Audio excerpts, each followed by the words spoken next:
Oh my God, I've got to keep everybody away because if they start talking when she's out there using her platform, be proud of who you are, work hard. What if everything you thought you knew about a modern royal love story was actually carefully constructed fiction?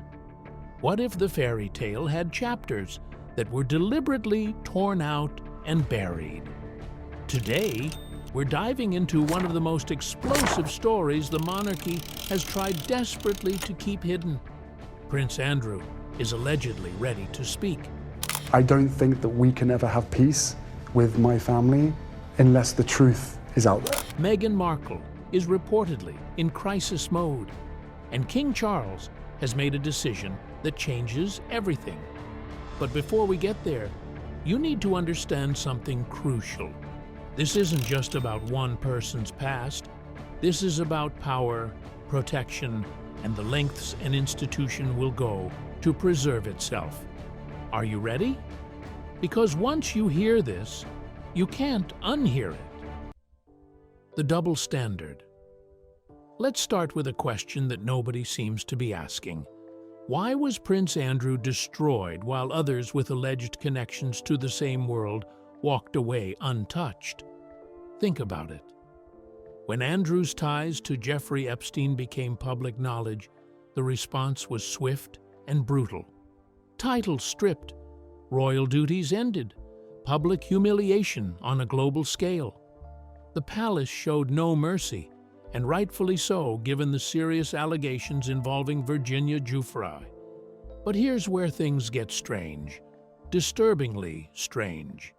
If proximity to Epstein's world was the crime that ended Andrew's royal life, why has there been absolute radio silence about other alleged connections to that same orbit? Same social circles, same timeline, same elite network, yet completely different outcomes. One royal fell, another was protected. Why? What made the difference? And who decided that certain histories would be locked away while others were exposed under the world's brightest spotlight? Can you think of any other situation where two people connected to the same scandal faced such radically different consequences? Drop your thoughts in the comments, because this double standard is where our story really begins. The hidden connection. Now, here's where this gets uncomfortable. Sources close to the situation have claimed something that was never publicly acknowledged. Meghan Markle allegedly had a personal relationship with Prince Andrew long before she ever met Prince Harry. Not a casual acquaintance at a charity event. Not a brief introduction at a royal gathering. A genuine, close connection. According to these sources, Andrew allegedly told confidants that he knew Meghan years before she became the Duchess of Sussex, and that their relationship was far more personal than the public ever realized. Stop and think about what that means. If this is true, Meghan wasn't entering the royal world as a complete outsider. She already had a pathway in. She was already connected to the inner circle.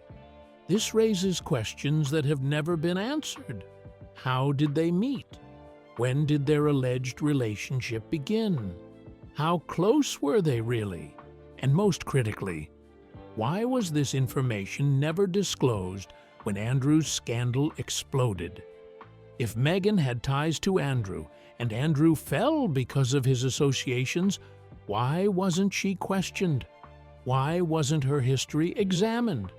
Why was her name never part of the conversation? Was someone protecting her? And if so, why? The palace has remained completely silent on this. No denials, no clarifications, no explanations, just a wall of strategic silence that gets more suspicious the longer it continues. The yacht photos, let's follow the breadcrumbs. In 2014, photographs surfaced showing Meghan on a luxury yacht. Now, yacht photos might seem innocent on their own, but context is everything. Remember Karina Shuliak? She was Jeffrey Epstein's last known girlfriend. In public statements, she revealed something crucial.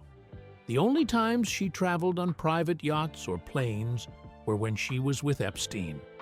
Those trips weren't random vacations.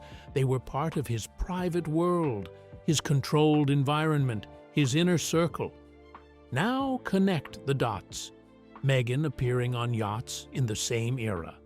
Her alleged personal connection to Prince Andrew. The same elite social circles. The same timeline. Are we supposed to believe these are all just coincidences? That a woman who allegedly knew Andrew personally just happened to be photographed in the exact lifestyle spaces connected to the world that would later destroy him? Here's what makes this terrifying. Proximity matters. In scandal investigations, who you knew, where you were, and when you were there are the questions that determine everything. So why weren't these questions ever asked about Meghan? Was it because the answers were too dangerous? Was it because exposing her history might reveal something the palace couldn't afford to have public? The silence isn't protective. It's strategic. And that strategy tells us there's something worth hiding. The witness that never was. This next part is explosive. According to claims, Virginia Giuffre, the woman whose allegations helped bring down Prince Andrew, allegedly wanted Meghan Markle called as a witness during the legal proceedings. Let that sink in. Not as a celebrity character witness, as someone who might have actual knowledge relevant to the case. The reasoning? Meghan was allegedly considered a close past associate of Prince Andrew. That specific language is critical. It suggests she wasn't a distant acquaintance. She was someone who may have been present, aware, or connected to parts of Andrew's life that later came under intense scrutiny. Witnesses aren't selected randomly. You don't call someone to testify unless you believe they might know something relevant. So if Meghan truly had zero connection to Andrew's private world, why would her name even come up? But here's what actually happened. Nothing. Meghan was never called. Her name disappeared from the conversation. The alleged request was buried, and mainstream media never touched it. Why? If there was nothing to hide, why not address it directly? Why not have Meghan make a simple statement clarifying her lack of connection? Instead, we got silence. Complete, calculated silence. The kind of silence that suggests someone very powerful decided this topic was off limits, and that protection didn't come from nowhere. Someone made a choice to shield Meghan's past from scrutiny. Someone decided her history was too risky to examine publicly. Who made that choice? And what were they really protecting? The Soho House connection. Let's rewind to understand how Meghan entered these elite circles in the first place. When she moved to Toronto to film Suits, she wasn't yet famous. She was a working actress with ambition, but limited access to real power. That changed when Marcus Anderson entered her life. Anderson was a senior consultant for Soho House, the ultra-exclusive private members club network, known for hosting the world's most influential people. This isn't your average networking group. Soho House is where power players meet behind closed doors, where connections are made that change careers overnight. According to sources, Anderson didn't just meet Meghan. He allegedly recruited her. He opened doors that most people don't even know exist. Through him, she reportedly connected with key figures in Toronto's elite society, including stylist Jessica Mulroney, and gained access to networks extending into New York's wealthiest circles. This wasn't accidental social climbing. This was strategic positioning. Each introduction led to another. Each connection opened new doors. By the time Meghan's name appeared in Prince Harry's world, she had already established herself in the exact elite networks that connected to royal circles, and, according to earlier claims, to Andrew's orbit. Her rise wasn't organic. It was constructed, carefully and deliberately. The original target. Now we reach perhaps the most shocking claim of all. Harry allegedly wasn't Meghan's first royal target. According to sources, before Harry was ever in the picture, Meghan had her sights set on someone else, Prince Andrew. Not as a mentor, not as a friend, as a romantic prospect and a pathway into the monarchy. Think about what this suggests. It means Meghan wasn't passively drifting through elite society. She was actively positioning herself, making calculated moves toward royal proximity, status, and titles. But there was a problem. Sarah Ferguson. Fergie wasn't just Andrew's ex-wife. She was his gatekeeper, his longtime ally. And according to these claims, she actively blocked Meghan from getting close enough to Andrew to pursue anything further. That barrier forced a pivot. If Andrew was off the table, Meghan needed another entry point into the royal family. And then fate, or strategy, provided one. Prince Harry. He was younger, more popular, directly in line to the throne, and crucially, he was emotionally vulnerable. Still grieving his mother, desperate for genuine connection, and looking for someone who seemed to understand him. Meghan didn't expect to catch a prince with Harry's profile, but when the opportunity appeared, she took it, and she never let go. What began as an alleged plan toward Andrew suddenly became the biggest royal marriage of the century. Meghan didn't just enter the royal family. She married into its absolute center, and that move changed everything. Harry's alleged realization. Imagine believing you'd found true love, only to discover you'd been chosen for strategic purposes. That, according to sources, is Harry's nightmare. When Harry married Meghan, he thought he'd found freedom. He believed he was escaping the cold machinery of royal life for something authentic and real. But as time passed, whispers reached him. Old stories, hidden connections, mentions of Meghan's alleged past with Andrew that predated their relationship by years. Initially, he refused to believe it. He defended her fiercely. He cut off family members who tried to warn him. He chose her over everyone. But according to claims, something eventually broke through. Harry didn't just hear the rumors. He finally accepted what he'd been denying. The royal family's warnings weren't about control or jealousy. They were about truth. Sources suggest Harry became devastated, distant, barely able to process what he'd learned. He felt trapped in California, separated from his family, his country, his identity, tied to a marriage now filled with questions he couldn't answer. For Harry, this wasn't just scandal, it was betrayal.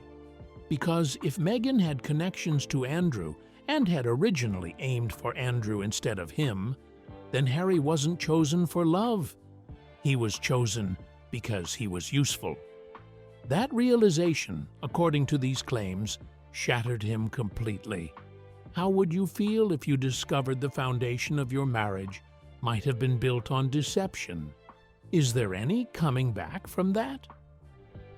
The palace cover-up. Here's what should have happened. When Andrew's Epstein scandal exploded, every single connection to that world should have been investigated and exposed. If Meghan had any alleged ties to that orbit, the press should have been relentless. But none of that happened. Instead, silence.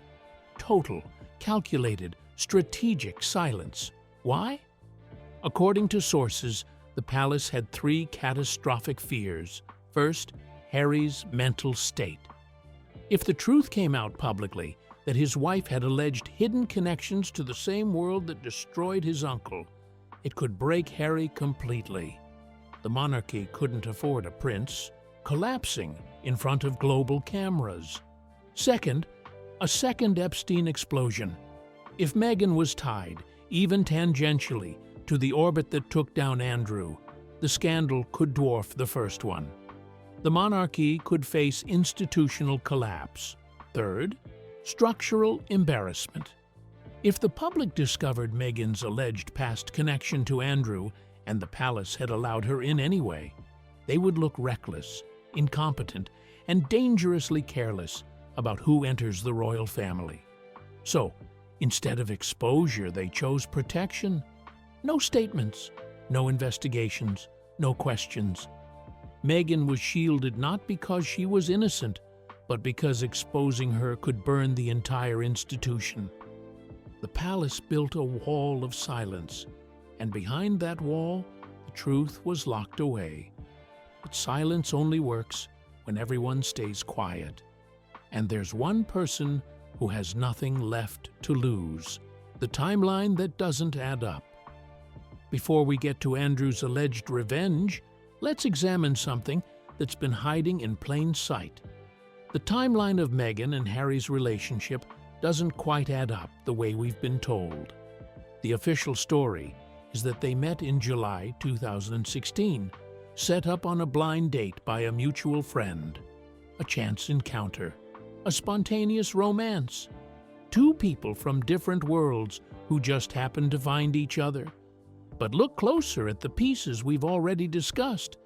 If Meghan allegedly had prior connections to Andrew, if she was already moving in elite circles connected to royalty, if Marcus Anderson had already positioned her within networks that touched the palace, then was their meeting really random?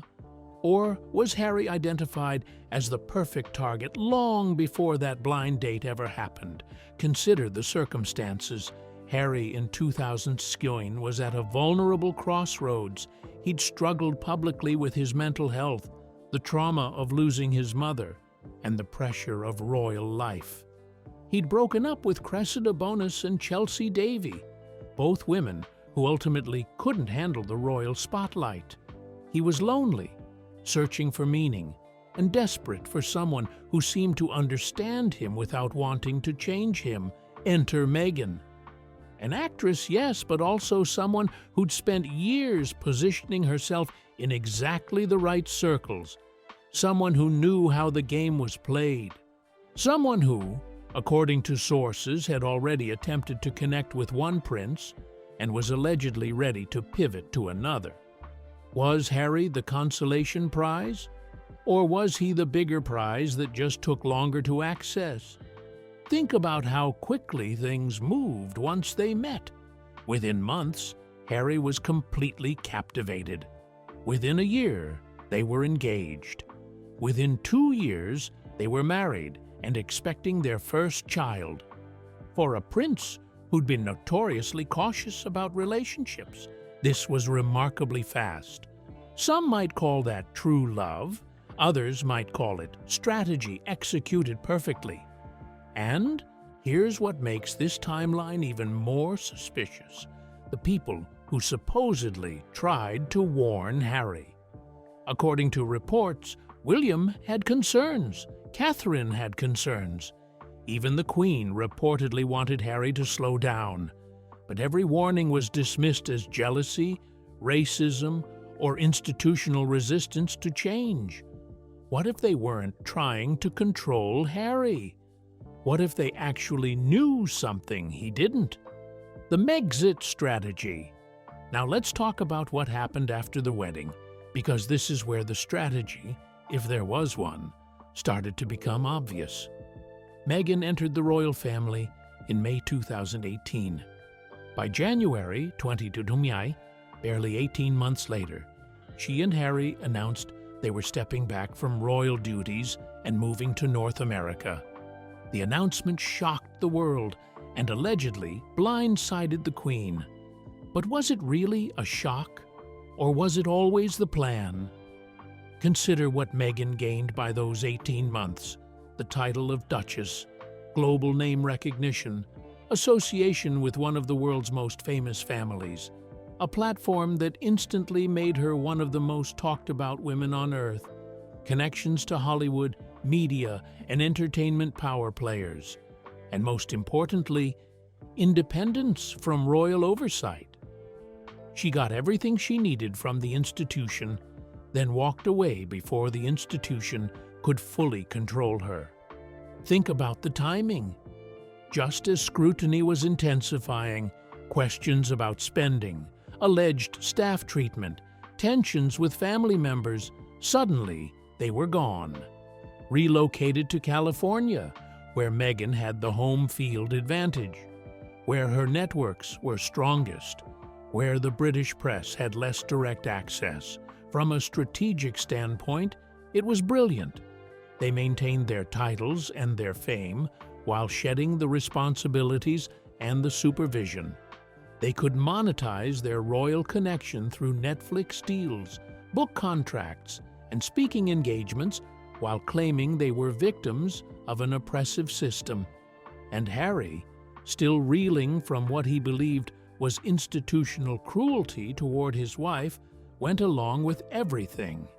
He burned bridges with his family, gave explosive interviews, wrote a tell-all memoir, all while believing he was fighting for his marriage and his freedom. But what if he was actually being guided toward isolation? What if separating him from everyone who might tell him the truth was part of the strategy all along? The California isolation. Let's talk about what life looks like now for Harry in Montecito, California, because according to sources, it's not the freedom he thought he was getting. Reports suggest Harry has become increasingly isolated, cut off from his military connections, distanced from childhood friends, separated from his family by an entire ocean and years of burned bridges. His primary social circle now consists of people chosen or approved by Meghan, Hollywood figures, entertainment industry players, people whose loyalty is unclear. For a man who grew up surrounded by military camaraderie, royal duty, and family connection, this isolation has to be devastating. And according to sources, it's getting worse. Harry allegedly spends much of his time alone, wandering their Montecito property, visibly unhappy in ways that cameras occasionally capture. The spark that made him the people's prince seems dimmed. The joy that characterized his younger years appears gone. Is this what freedom looks like? Or is this what control looks like when it's executed perfectly? Think about classic manipulation tactics. Isolate the target from their support system, create dependency, control the narrative they hear about themselves and others, make them believe that you're the only one who truly understands them. If you were trying to control someone, wouldn't this be exactly how you'd do it? And here's the most troubling part. According to sources, when Harry does express doubts or frustration, when he hints at missing his old life or reconnecting with family, those feelings are allegedly redirected. He's reminded of how badly the family supposedly treated them, how the media would destroy them if they went back, how he needs to stay strong for her and their children. Every impulse toward reconciliation is reportedly turned into evidence of why reconciliation is impossible. That's not partnership. That's imprisonment dressed up as protection. The family that tried to warn him. Now let's revisit the family members who allegedly tried to warn Harry, because their concerns look very different through this lens. Prince William reportedly had serious reservations about Meghan from early on, not because of who she was superficially, her race, her nationality, her career, but because something didn't sit right. According to sources, William conducted quiet inquiries. He asked questions. He wanted Harry to slow down and truly get to know this woman before making life-altering commitments. Harry's response? He reportedly accused William of snobbery, jealousy, and trying to control his life. Their relationship fractured. The brother, who'd been his closest ally, became someone Harry viewed as an enemy. But what if William had discovered something? What if those quiet inquiries had turned up connections to Andrew, to elite circles, to a past that Meghan never disclosed? Catherine, too, reportedly had concerns. She allegedly found Meghan difficult to connect with, demanding toward staff, and strategic in ways that felt calculated rather than genuine. But when Catherine tried to discuss these observations with Harry, she was dismissed. Their relationship, once warm and familial, became cold and distant. Even the Queen, who'd lived through decades of palace intrigue and understood human nature better than most, reportedly advised Harry to take more time. She'd seen countless relationships form under the pressure of royal spotlight, and she knew how to distinguish genuine connection from strategic positioning. Every single person who knew Harry best tried to slow him down, and every one of them was shut out for trying. Looking back now, with everything we know about Meghan's alleged hidden connections, about the timeline that doesn't add up, about the isolation Harry now lives in, were they trying to control him? Or were they trying to save him? Andrew's revenge. Picture this. You've lost everything. Your reputation, your titles, your future, all destroyed while someone who allegedly shared your world walks away completely untouched. That's Prince Andrew's reality right now. According to sources, Andrew isn't just bitter, he's furious. He believes he took the fall alone for a world that others were also part of. He feels scapegoated, abandoned, and punished while others received protection.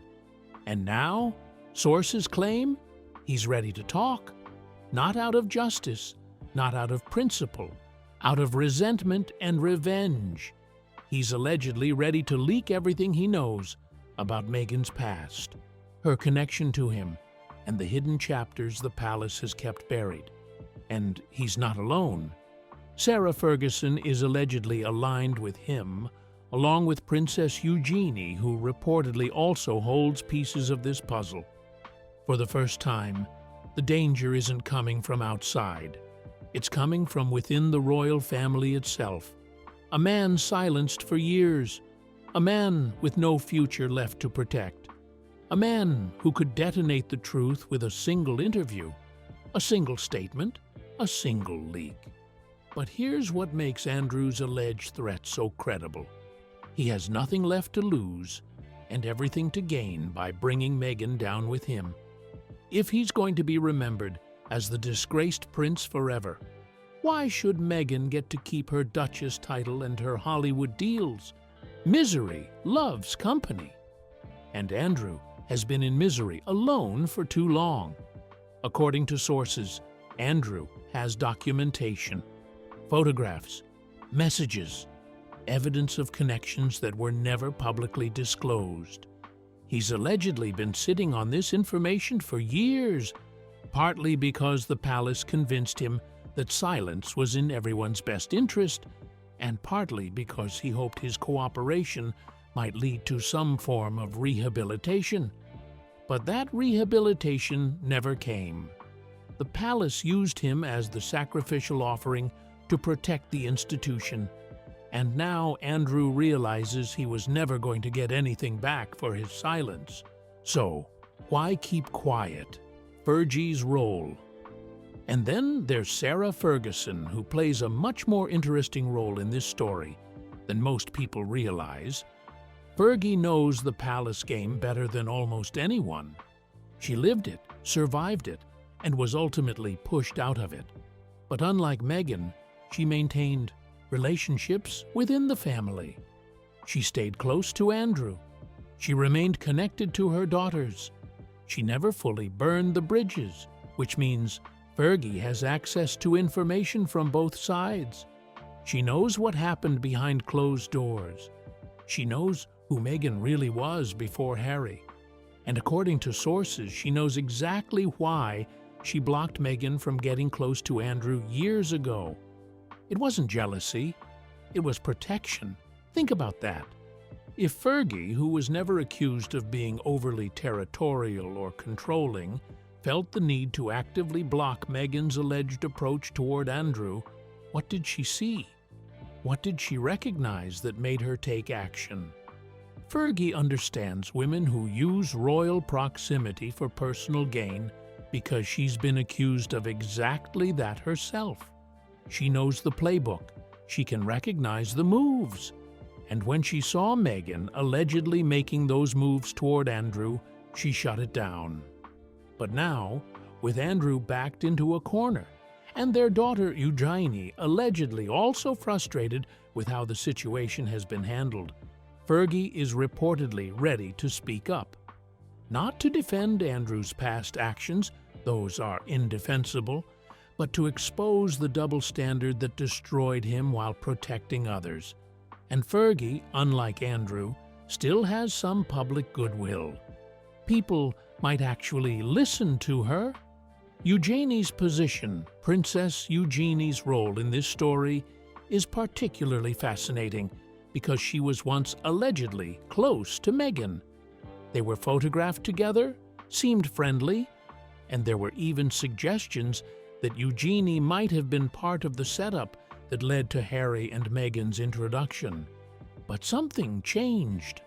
According to sources, Eugenie pulled back significantly after the wedding. The warm friendship cooled. The frequent interaction stopped. And while Eugenie maintained a cordial public face, those close to her say she became increasingly uncomfortable with Meghan's treatment of the family. What did Eugenie see? What changed her mind? Remember, Eugenie had a unique perspective. She wasn't in the direct line of succession, so she had less to protect politically. She'd grown up watching her father's scandals unfold, so she understood how secrets eventually surface, and she was close enough to Harry to see how he was changing under Meghan's influence. According to sources, Eugenie tried to gently raise concerns with Harry about how quickly things were moving, about some of Meghan's alleged demands of palace staff, about inconsistencies in stories Meghan told about her past. But like everyone else who tried to warn Harry, Eugenie was dismissed and eventually cut off. Now, with her father facing permanent exile while Meghan maintains her title and her platform, sources say Eugenie has reached her limit. She's allegedly tired of watching her family destroyed, while others who allegedly have equally questionable pasts get protected. And Eugenie, unlike her father, has no scandal attached to her name. Her credibility is intact. If she speaks, people will listen. Charles confirms removal, and then came the signal everyone was waiting for. According to sources close to the palace, King Charles has allegedly confirmed a decision that makes everything official. Harry and Meghan's complete removal from royal life is permanent, not temporary, not conditional, permanent. This wasn't announced with press releases or official statements. It's being communicated through actions, through strategic silence, through the systematic closing of every door that once connected them to the monarchy. Charles has reportedly decided that the risk of keeping them connected, even loosely, is too great. The potential scandal is too explosive. The danger to the institution is too severe. This is the end game. Harry and Meghan are being cut off, not out of cruelty, but out of institutional survival. The monarchy is bracing for impact, and when Andrew finally speaks, they need to be able to say definitively, Harry and Meghan are not us. They haven't been for years. But Charles's decision reportedly goes further than simple distance. According to sources, he's also taking steps to ensure that when the truth comes out, whatever that truth turns out to be, the monarchy can demonstrate that they took appropriate action years ago. They removed Harry and Meghan from royal duties. They stripped them of HRH usage. They maintained formal distance. They made it clear through actions, even if not through explicit statements, that Harry and Meghan do not represent the crown. Charles is building a firewall, and Harry and Meghan are on the other side of it. The media's complicity. But here's something we need to address: the media's role in all of this, because the same outlets that destroyed Andrew with relentless coverage have been remarkably quiet about these alleged connections involving Meghan. Why? Part of it is fear of being labeled racist or misogynistic. Meghan weaponized those accusations effectively, and media outlets learned that any critical coverage of her would result in massive backlash, accusations of bias, and potential advertiser pressure. But there's something else at play. According to sources, certain powerful figures in media and entertainment allegedly have connections to the same networks that Meghan moved through. They're invested in protecting her narrative because exposing her might expose connections they'd rather keep hidden. The silence isn't just about protecting Meghan, it's about protecting an entire ecosystem. Think about how many powerful people would be implicated if Meghan's alleged past connections were fully investigated. How many would have to answer uncomfortable questions about who they knew, where they were, what they saw. The yacht photos alone should have triggered major investigations. The alleged connection to Andrew should have been front-page news for months. The claim that Virginia Giuffre allegedly wanted Meghan called as a witness should have been one of the biggest stories of the decade, but none of that happened because too many people had too much to lose if those threads were pulled. The media didn't just miss the story, they buried it, and that burial required coordination. The Netflix and Spotify problem. Let's talk about the financial implications, because this is where Meghan and Harry's post-royal empire could completely collapse. They signed massive deals with Netflix and Spotify, worth hundreds of millions of dollars combined. Those deals were predicated on their royal connection, their public image, and their ability to deliver content that audiences wanted to consume. But what happens if their entire narrative is exposed as false? What happens if the victimhood story they've been selling, the story that formed the basis of the Oprah interview, the Netflix docuseries, Harry's memoir, turns out to be built on concealed truths and strategic omissions? Those companies have morality clauses, they have reputation protections built into their contracts, and they have shareholders who don't tolerate scandal that damages brand value. If Andrew's allegations become public and gain credibility, Netflix and Spotify face a catastrophic problem. They've invested hundreds of millions in two people whose entire public identity might be fraudulent. Their content library includes documentaries and interviews that could suddenly look like propaganda rather than truth-telling. According to industry sources, both companies are already reportedly concerned about the return on their investment. The Spotify deal ended early. The Netflix content hasn't performed as expected. There are whispers in Hollywood that Harry and Meghan's brand is already damaged beyond repair. Now imagine what happens if Andrew provides evidence that contradicts everything they've claimed. Those companies won't just walk away, they'll run, and they'll likely demand money back. Breach of contract lawsuits could follow. The entire financial foundation of Harry and Meghan's post-royal life could evaporate within months. This is why the stakes are so high. This isn't just about reputation, it's about hundreds of millions of dollars, future earning potential, and the ability to maintain the lifestyle they've built in California. Without those deals, without that income, what happens to them? The moment of truth. So here we are at the end of this deep investigation into one of the most explosive royal stories never told, until now. We've uncovered alleged connections that were buried. We've examined timelines that don't add up. We've revealed protection that shouldn't have existed. We've exposed double standards that destroyed one royal while shielding another. Meghan is allegedly panicking because the walls of silence are cracking. Harry is reportedly devastated because he's finally seeing the truth. The palace is strategically positioning itself because they know the explosion could come at any moment.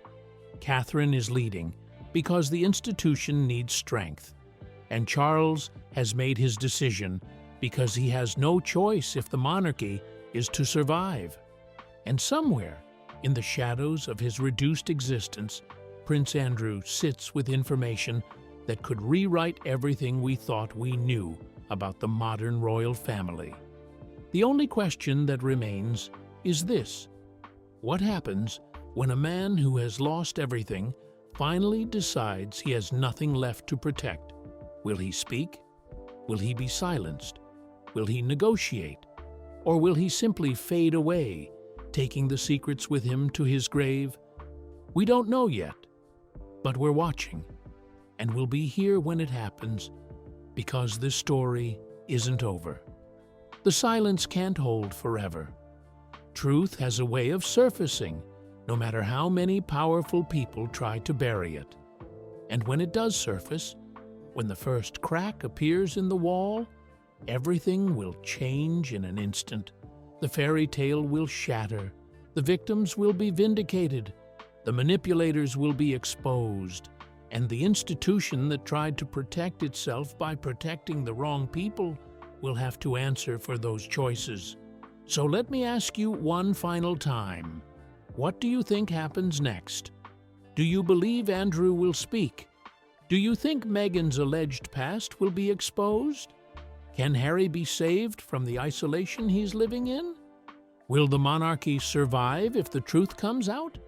And most importantly, do we, as the public, have the right to know the truth, even if that truth is ugly, complicated, and destroys the image of someone many people admire? Drop your predictions in the comments. Tell us which ending you think is coming. Share your thoughts on whether this story should be investigated further or left alone. Subscribe to this channel and hit that notification bell, because when this story breaks, and sources suggest it will break soon, you want to be here the moment it happens. Thank you for watching. Thank you for seeking the truth. And thank you for being brave enough to question the narrative everyone else accepted without investigation. The truth matters. And together, we'll be here when it finally comes to light. Until next time, stay curious, stay critical, and never stop asking the questions that others are too afraid to ask. This is the moment. This is the story. This is the truth they never wanted you to know. And now you know it.